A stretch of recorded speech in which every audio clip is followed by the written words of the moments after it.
Okay.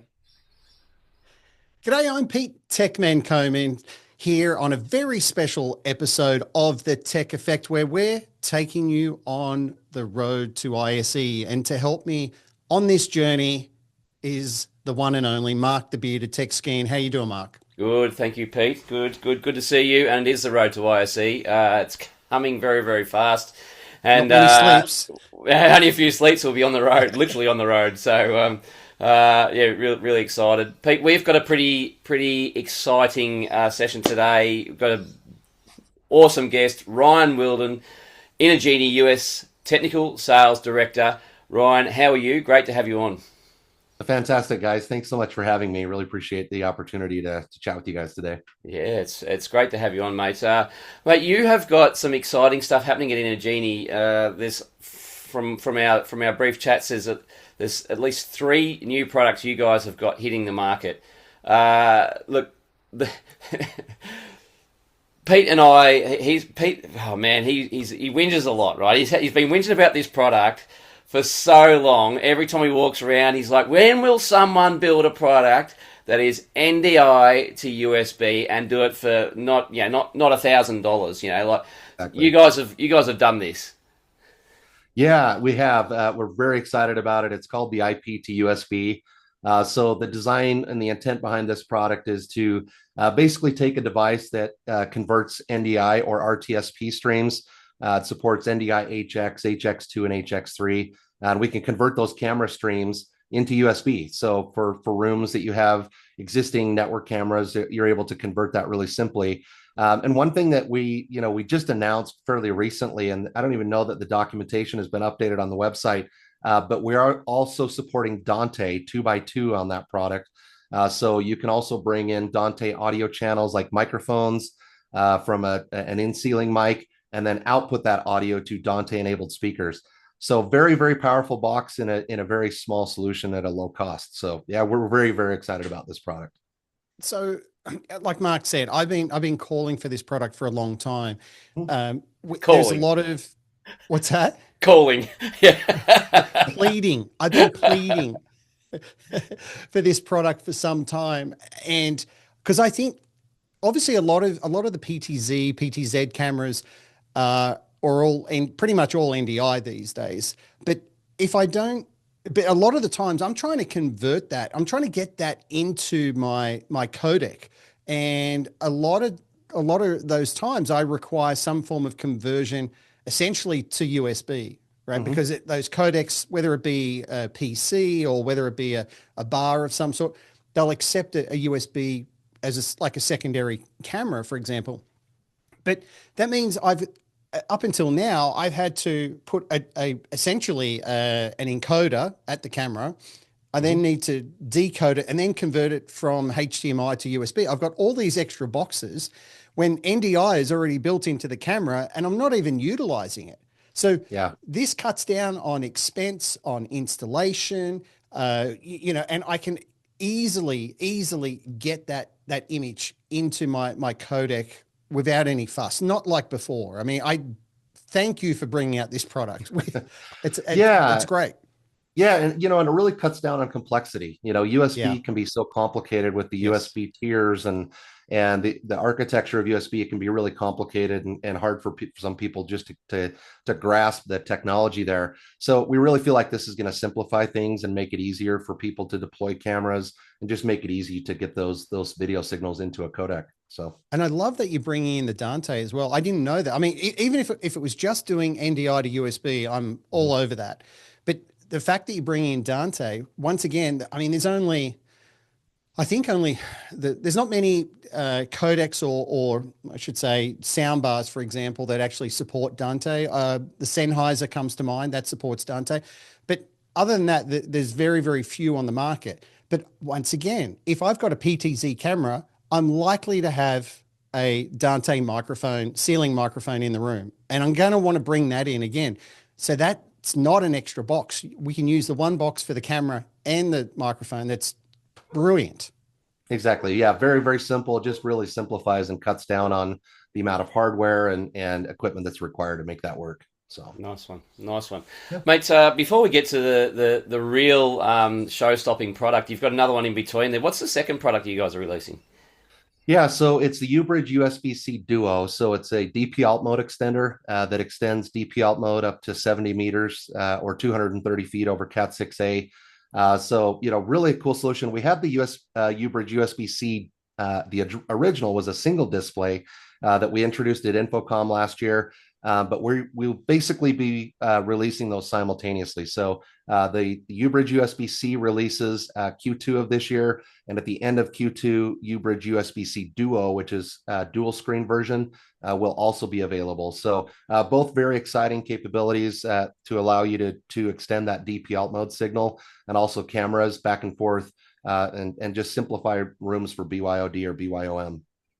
And this is another product that I've been wanting manufacturers to build for some time. And because you think about it, you've got a lot of people in, around the world, in corporate world, they'll have their laptop. Quite often they've got dual screens at their desk. They plug in a USB-C cable to their laptop and they get extended desktop across those screens. Okay. Yeah. Then they pick up their laptop and they walk into the meeting room and they plug it in with dual screens, and they expect that to come up on dual screen. It's like, no. Your screen is either duplicated or it's on one screen. And Exactly. they can't work it out. Why can I do this at my desk, but I can't do it in the meeting room? So you've 100%. solved that problem, right? Yeah, absolutely. I mean, if you're on a Teams call and you want to do content on one screen and have, the far end participants on the other, it's very easily doable with the solution. So yeah, we feel like it really fills a void in the market, and we're really excited to get that product out. So Not to mention just being able to send USB over an extended distance. Yeah, Like that's, it's just such a challenge in real life. exactly. Yeah. So you're presenting the user, I'm guessing, with a USB-C connection at the table, right? Correct. Mm-hmm. Yep. Has Yep. that got And power on it as well?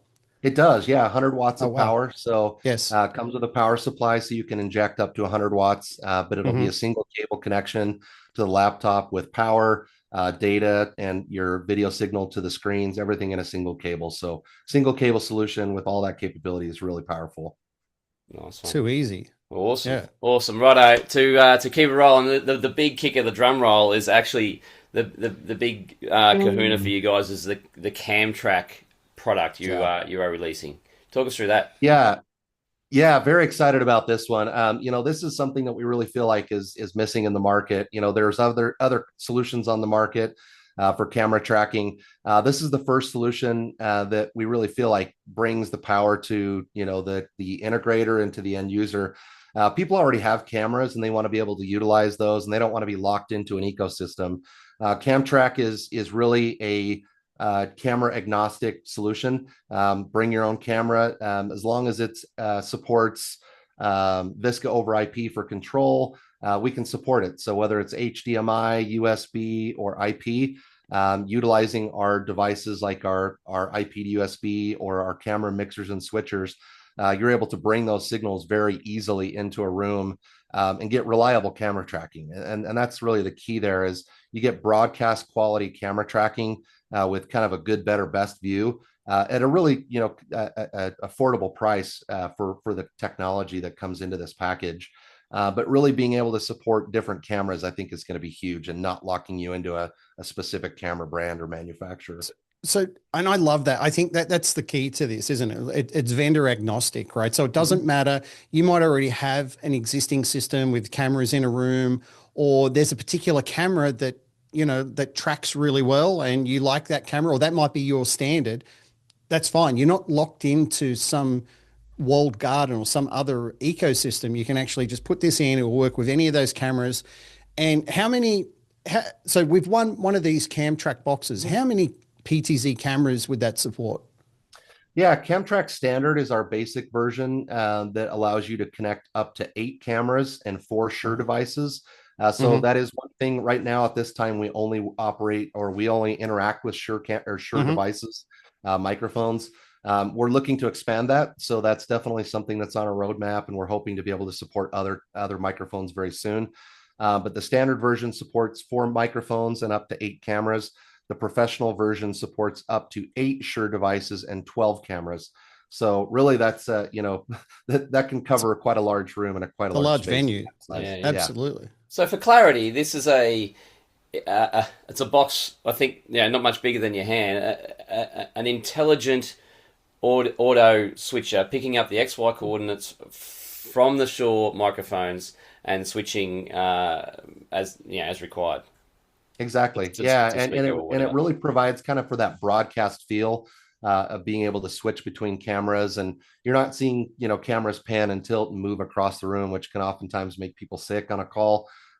So it's just really a reliable way to do that tracking, and the outcome is that the technology really kind of seems transparent to the other end, which is really what you want. The technology, if it's complicated and difficult to use, people often tend to shut it off or disregard it. But we really feel like this is natural and just very, very easy to use, and we feel like it's going to be a great solution for a lot of people on the market to get camera tracking into places where otherwise they wouldn't have been able to afford it. Mm-hmm. It's like having your own director in the room, watching all the cameras and picking the best shots. Yeah, exactly. Yeah. But talk me through, like, how, from a programming perspective, if someone was to purchase this product and they want to deploy it, I mean, what's required from a control perspective, programming perspective? Yeah, so that's another thing that's great about CAMTRACK is it's all designed and set up on a web GUI or a web user interface. It doesn't take a lot of time to go in and configure it. You don't need programming or previous experience as a programmer. Specialized training. We will have training modules available to get people started. But we also have wizards. So the wizard can kind of kick you off and get you started on the path to like with setting a up a beard room. and a pointy hat. Yeah, kind of. Yeah, exactly. But it really is designed to be simple and easy for people to deploy. So it is kind of magic in a way. I mean, it is a wizard. Standing in, you shall not pass. So what if it doesn't always isn't always the case in a room though that you're just going to be switching from speaker to speaker? What if you want to, if you got a main presenter or something like that, and you want to track them first as a priority?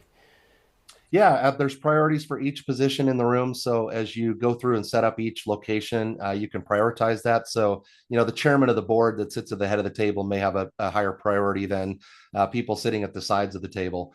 Very easy to set up and configure. There are also zones that can be dedicated for camera tracking or auto framing for the camera that supports it. So if cameras support a specific framing or people framing where people are walking back and forth across the room, we can support that. So there are zones that you can define for different applications and utilize different cameras for different purposes in those spaces. Nice. Really, really cool. Mate, you've got this all on display at ISE. Yep. Ready for people to come down, tap you on the shoulder, and get a bit of a run through. This CAMTRACK, it's got to be one of the first to market of this style. Yeah, that's agnostic. Exactly. Yeah, and we're not a fixed I/O. So as the room grows and expands, you're not stuck with a box that you have already kind of exceeded the capabilities, because it's really designed to be utilized with so many different capabilities. You can expand the system, so you're not buying a device with a fixed I/O, and it really allows for options to expand and grow that room and that space. Super cool. Well done to you guys. Yeah, and I love it because I've been using your products for 10, maybe even 11 years, right? And you guys were really the first ones that I can recall that started getting into that USB side of things, doing the HDMI to USB bridge, and recognizing that there was a real need for that. And that was, honestly, that product was way ahead of its time. I mean, you guys brought that out, and then you had to really wait for the market to catch up, because people kind of looked at it and went, what do I need this for? And then, slowly they went, oh, wow, that's what it's for. And then you brought out your, what's your you've got another little box that was, it's extremely the toggle, extremely popular. Like the universities all around the world, especially, use the toggle. Like, you guys are real pioneers when it comes to, especially USB, and doing that conversion to whether it be HDMI or NDI or vice versa. So this is nothing new. I mean, you know what I mean? Like this is just the next evolution of Inogeni. Exactly. Yeah. And I think that's really the key there. I think we've kind of come to the stage in AV where things are evolutionary, not revolutionary. Mm-hmm. A couple of the products that we have, we feel like are, kind of bordering that. And we're really excited about that. But, we kind of go back to our roots, and the Toggle family has expanded. We've got Toggle Rooms XT that are both BYOD, BYOM switchers. So we'll have those on display as well at ISE. But great products, and have done very well with those. But we really just try to find gaps in the market for USB technology and figure out ways to try to simplify it for people. So love it. Nice one. Congratulations, mate. Now I'm going to put you on the spot here, Ryan. Do you know your stand number at ISE, mate? Yes, it's 2W640. Well done. So hall two. Yep, hall 2, 640. So 640. Yep. Got it. Yep. That must be in the Unified Communications Hall, isn't it? I'm assuming. Yeah, correct. Well done. Beautiful. That fits. Mate, all right, well done. Thank you for joining us, Ryan. For those who are going to ISE, make sure you get down to Inogeni. That stand number again, Ryan? Hall 2. 2W640. 2W640. Tap him on the shoulder, get a really good look at the new Inogeni products. I, for one, am pretty keen to go and have a look, Pete. And I'm not that far off getting on the road. It's a decent track from Australia. Yeah. And, I've got to get there a few days early because jet lag. 12 flights later, you'll be there. Yeah. 12 quite the haul. Yeah, there's a few trains and a few different things along the way. So, Ryan, once again, Pete, we'll see you in a few days. Ryan, we look forward to seeing you at ISE too, mate. Thank you for joining us on the show. Yeah, thanks so much. Appreciate you guys having me. Cheers.